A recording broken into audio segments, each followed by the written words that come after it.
Welcome, everyone, to the last parsha of Breshit. I will admit I'm always a little bit sad at this point because the stories are so rich and exciting. Shmot is pretty good too, but it shifts the focus from the family to the nation in a way that is like less intimate in some way or less personal. So I tried to choose something that, like last week, would sort of help us bridge between the two, between Breshit and Shmot. Share my screen here. And think about the way that we talk about our ancestors, maybe is the way to think about it as we say goodbye to them in some level. So in this week's parsha, we see Yaakov's deathbed.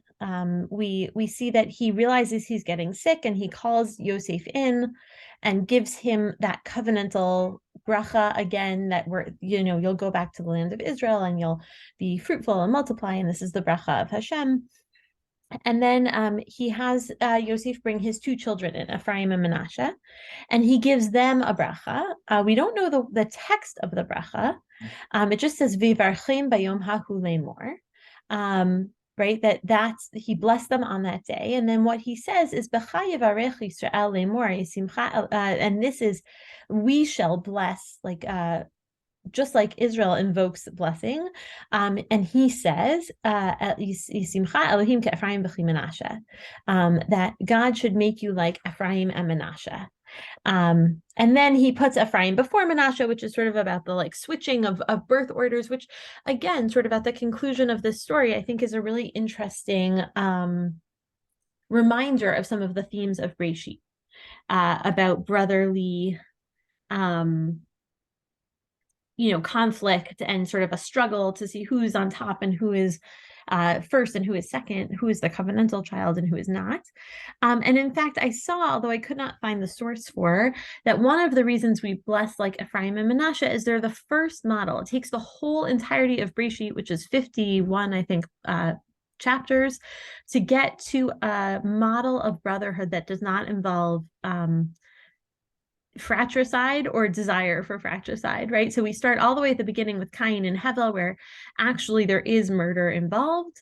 With Yishmael and Yitzchak, we don't know exactly what that mitzachek that Yishmael does is, but it's certainly not nice. Esav wants to murder Yaakov, and Yaakov only avoids that because of his mother's intervention.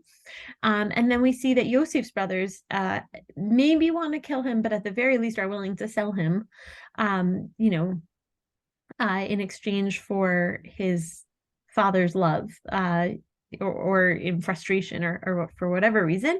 But Ephraim and Menashe are the first brothers who don't fight, where there's total harmony. And so that's the bracha that we're getting today, is we're saying, like, we're wrapping up Breshit. We're not doing that anymore. We're going to move into a model where brothers can love each other. And in fact, right, Rashi says that when one wishes to bless their children, right, haba levarech et banav, yivarchem b'virchatam, that we should use this bracha. V'yomar ish livno, and a parent should bless their child, yisimcha Elohim ke'Ephraim v'chi Menashe, just like Yaakov did.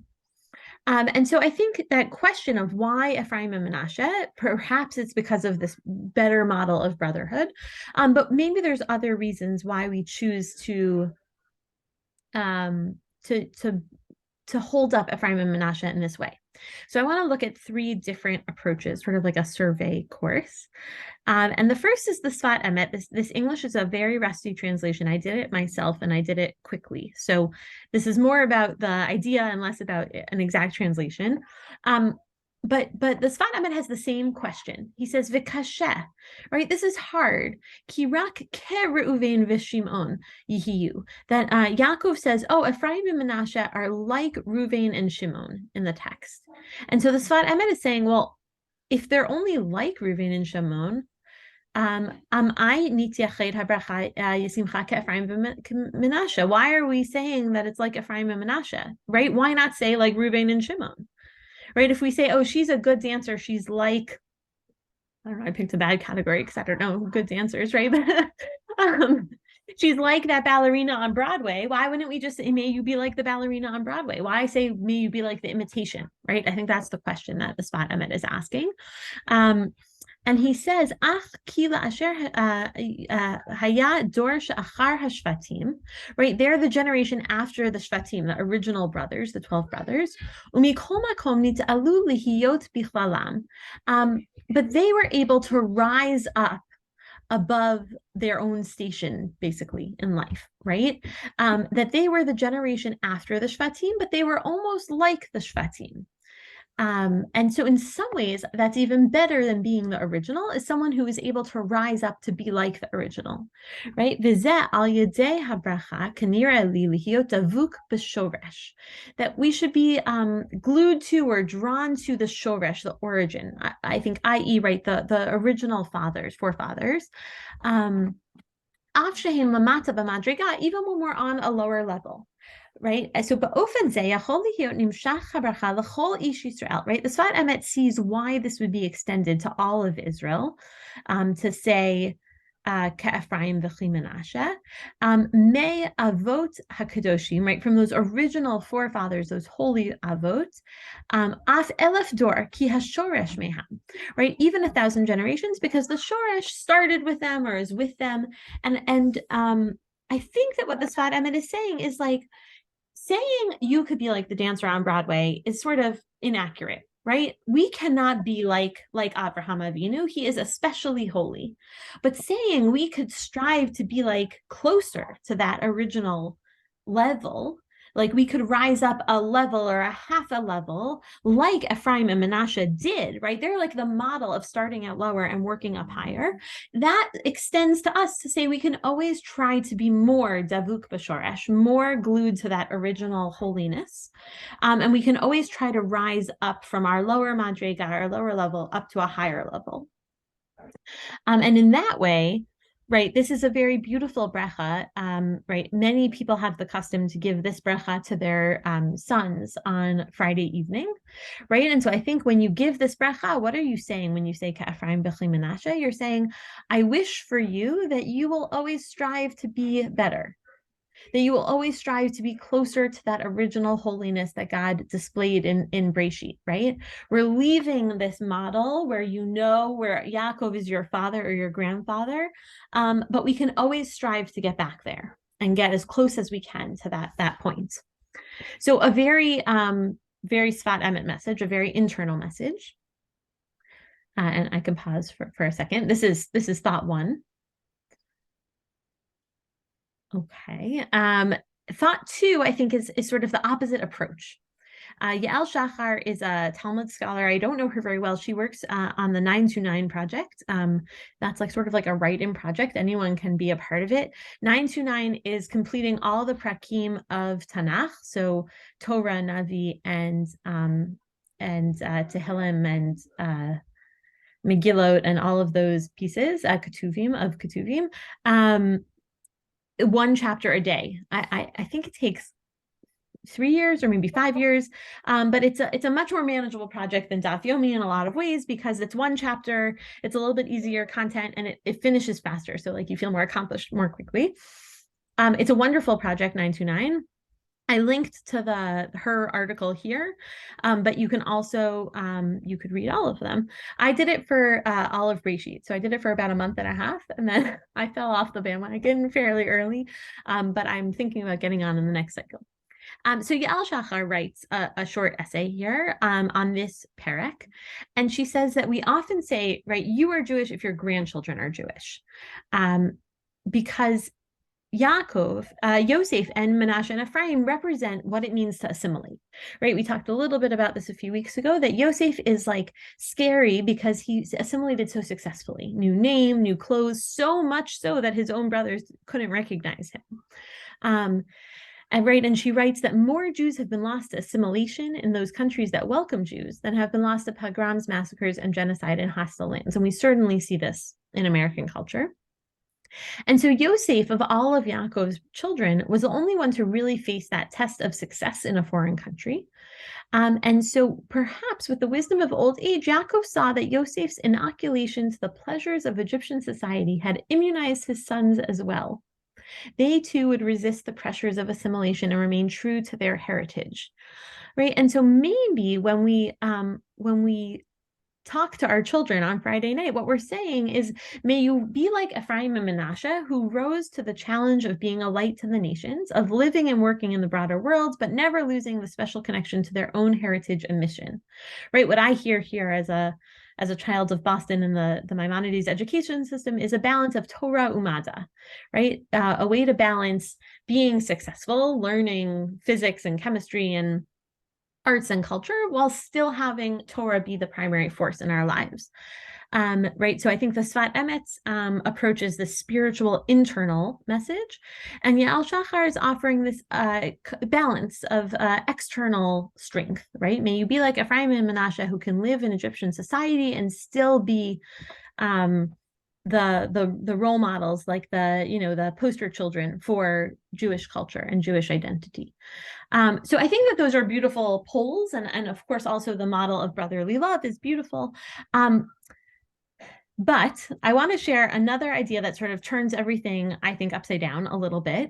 It is an idea that I learned from a friend and colleague, also a Maharat graduate, Rabbi Tali Aller, who works at Hadar, which is a non-denominational learning Beit Midrash in New York. And she writes, I would say, sort of her own take on commentary when like it moves her to do so. And she posted on Facebook. And so I read her post on Facebook, and we'll look at it, but I want to ground us first in what she's talking about. So she actually mentioned this 2 weeks ago on Parshat Miketz, but it references this week's Parsha. So we're going to go back in time a little bit to when Paro gives Yosef his power, right? So first he names him V'ikra Paro Shem Yosef Tzafnat Paneach, and then he gives him a wife, V'yitin lo et Asnat bat Potifera Kohen on liisha. And with those things in hand, then Vayetze Yosef el Eretz Mitzrayim, Yosef emerges in charge of the land. And so the Midrash is curious, who is this woman, Asnat, the daughter of Potiphera, the priest of On? And Pirkei Rabbi Eliezer, an early Midrash, has a fascinating take. He, along with others, has this idea that when Leah and all of the children were born to Yaakov, they were born with their zug, with their partner, sort of together, which sounds incredibly incestuous. I think it probably is meant that way on some level. It's like a royal bloodline kind of thing, right? Just like Abraham and Yitzchak didn't want their children to marry out of the family. Yaakov doesn't want either for that to happen. And so I saw this in the census midrashim also, that there's this idea that each of Yaakov's sons was born with his partner. We're going to leave that as it is, as a sort of a fact. Chutz mi Yosef, except for Yosef, shelo nolda zugato imo, shahaita asnat bat dina ru'uya lo liisha. And then he drops this like bomb, and he doesn't really explain it at first, right? He says, "Oh, Yosef's partner was not born because he was destined to be with Asnat, the daughter of Dina." So that's a big thing, right? We obviously we know that Dina had some kind of experience, which the Midrash presumes led to being with child, and that somehow this daughter becomes Asnat, the Egyptian woman. So how does this happen? Oh, and of course, also I think it bears mentioning, right, that also Chutz midina shalon nolda zuga ima, that her mate is not born with her. And I think that this is the Midrash acknowledging this union, whether it was, best case sort of like a runaway romance, worst case rape, right? That Dina had a child and she doesn't have a partner at the end of the day, for who knows what reason. So how does this little girl Asnat go from being Dina's daughter to the daughter of Potiphera, the priest of On? So there's a break in the Midrash, and we pick back up where Yaakov has this child, this granddaughter of his, in his hands. What does he do? He brings a sheret, a golden plate, a sheret zahav, and he writes the Shem HaKadosh, God's name, on it, and he hangs it onto her neck, al tzavara, vishalcha, and he sends her away. This is a hard moment right? We talked about how complicated Yaakov is. It's hard to imagine imagining this as a baby, that Yaakov takes her and with only a golden necklace with God's name on it, sort of leaves her out in the wild. It's unclear exactly how old she is. She went her way. This is sad, I think. But luckily, it's sad to Hashem also. That God recognizes, all is revealed before God, and he sees this. And God sends Michael Hamalach down to earth. He brings Asnat to Mitzrayim, Labeit Potiphera. Shahita Asnat Ruya Yosef Lishari, because she had this destiny to fulfill. To me, this is like I imagined a stork, right? Michael, the archangel, becomes like the stork, and he brings this little baby and he drops her down the chimney into the hands of Potiphar. And I think the Midrash is trying to imagine why Potiphar's house would accept this little girl. Because his wife was barren, and so therefore they wanted to take her in like a daughter. And to me, this is both a reminder, or like a recycling of the Yishmael story, right? Where an unwanted child is sent out into the desert to die, and an angel intervenes and offers that person good things. And also perhaps a foreshadowing, right? Because who else sort of floats away from their family house, their Jewish family home, and ends up in an Egyptian home where they are groomed to take on their leadership? But Moshe. Right. And so there's something very powerful, I think, about imagining Dina's daughter in sort of a similar situation as Moshe, perhaps. I don't know. Did you want to add something, Elizabeth? Oh, okay. You guessed, but I spoiled it by saying it. I'm sorry. Right. So this is a fascinating midrash because it places Ephraim and Manasseh as the children of Yosef and the grandchildren of Dinah. And so here, I think, is where we see Tali's beautiful work here. Right, she asks this question: why do we bless our sons in the names of Yosef's children? She offers a reading of Pshat, which I did not read on my own, so I didn't mention it above. Right, she assumes that Yosef, as the most beloved son, has the most beloved grandchildren. Right, and so I think that in some ways that makes sense, right? We know Yosef is Yaakov's favorite at the beginning. Hopefully things have evolved, but he has a soft spot for Manasseh and Ephraim. And so what are we doing when we bless our children with this bracha? We're wishing that they will always be the most beloved as well. So that, I think, is actually a beautiful idea. But Tali is offering another read as well, right? That because of this midrash that insists that Yosef is not Ephraim and Manasseh's only link to Yosef's family, instead it offers a story, right, that we just saw in which their mother Osnat is also a descendant of Yaakov's family, the daughter of Dinah. And then I think she offers this perspective of Dinah, which is heartbreaking, but probably accurate on some level. Dinah, the daughter Yaakov, was willing to silently surrender while he cries for Yosef for years. Dinah, whose entire story is shaped by the fact that she is Leah's daughter, which to Yaakov at least makes her expendable. Dinah, who never had a chance. Right, and I think that the narrative, the Pshat narrative, backs Rabbi Tali's idea, because we hear about how sad Yaakov is when Yosef is gone, but Dinah entirely disappears after her episode, and why that is probably complicated. But the fact that she is Leah's daughter, I think, might have made an impact, right? We know that Yaakov loved Rachel more, and we know that he favors her sons, Binyamin and Yosef. And so it's possible that by being Leah's daughter, right, she doesn't really have a chance. And then according to the Midrash, now if you read that as your pshat, according to the Midrash, Dinah is not forgotten, right? There's this desire to bring Dinah back. And I will say at this moment, right, that to me, this feels very much in line with last week's class about the census, this very strong desire of the Midrash to have a woman be the bridge between the Breshit and Shemot. Right, just like Yocheved was maybe conceived in Canaan and then born in Mitzrayim and then making Moshe Levi's grandson, or Serach bat Asher is the one who knew Yaakov personally, right? She's saying to Yaakov to help him overcome his shock of learning Yosef is alive. And then she also is the one who helps Bnei Israel remember the hidden codes and signs to know that Moshe is the real deal.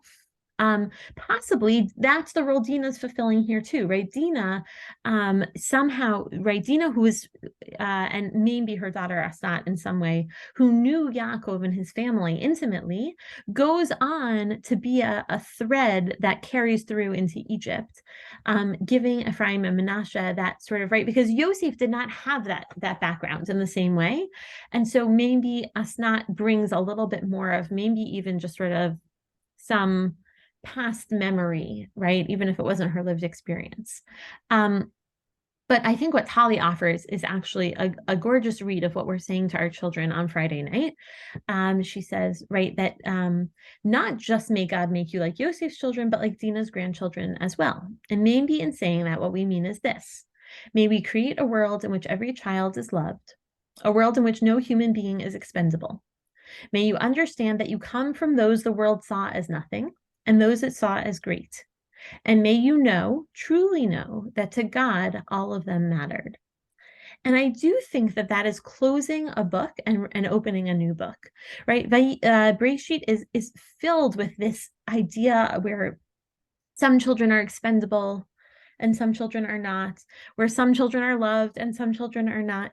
And so I think that Tali is picking up on this sentence in the Pirkei Rabbi Eliezer, that hakol tzafui lahakodesh baruch hu, that everything is exposed to God, and God is unhappy with this idea that all children are not equally cared for and protected within the text. And that when we move into Shemot, we have this opportunity in our nation building to set sort of a new policy and to create this world where there is less of that. And certainly we see less of it, partially because we're not focused on the family dynamic anymore, and maybe partially because it doesn't exist, right? We know that Aaron has several children and Moshe has several children, but we don't see any of this, like who's in and who's out of that dynamic. And so I think often Friday nights are a hectic time. I don't know if the Gerbers can remember back to when their children were young, or to if Charles can, where like we're really rushing along these brachot so we can get to the grape juice and the challah and dinner and then bedtime. But to think about these different models of like what it means to say, may you be like Ephraim and Manasseh, right? May you be someone who strives to get closer to our history and closer to that holy shoresh origin point. May you be someone who can balance Torah Umada successfully.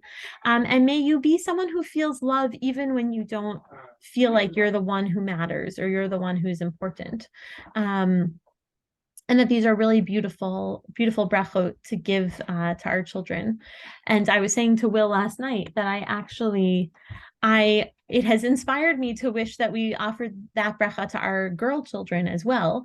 Right? Generally, we say, Yismech Elohim Kesara Rivka Rachel V'Leah, our four foremothers. And I think that that's like about sort of a rigid gender hierarchy, right? We wouldn't wish girls to be like boys. But when we think about what the boys stand for, to me, even though there is obviously something very holy about that shoresh of Sarah Rivka Rachel V'Leah, I think that this is so beautiful. So I'm thinking about how to approach that in my having two boy children and two girl children. But I think that we can even sort of zoom it out a little bit to think about like intergenerational conversation, right? What do we wish for those who come after us? That they're successful, that they can balance, that they can feel love, and that those are just really beautiful values to take with us into our nation building chapter. So I wish you a good week and a good Shabbat. Oh, and if anyone has thoughts or questions, I'm sorry, I don't mean to rush us out the door. I would love to hear them. Are you trying to unmute Gerbers? I can't hear you.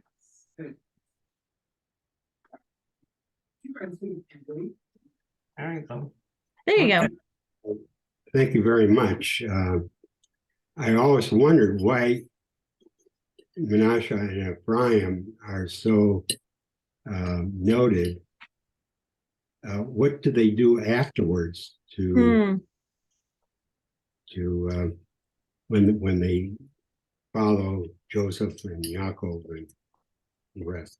It's a great point because at the end of this Sefer, there's like a time lapse, and so we actually don't know a lot about them. We know why their names are what they are, but we don't really know what they do. They don't play an active role, which in some ways gives the Midrash and the Sfat Emet and all of those people room to sort of imagine them however they want, right? Because they don't have like the space to do anything bad in to make any mistakes. But we also don't know if they do any good things. They could have been sort of unremarkable Okay, so your and full talk of is anticlimactic. What did you say? your talk was very good. It plugs a little hole for me. Yeah, thank you. For me as well. I think, there is a hole there. And so it's nice to fill it with nice, ambitious ideas. Yeah, wonderful. All right. Well, in this week of vacation, we are balancing meetings, and Will has a meeting now. So I'm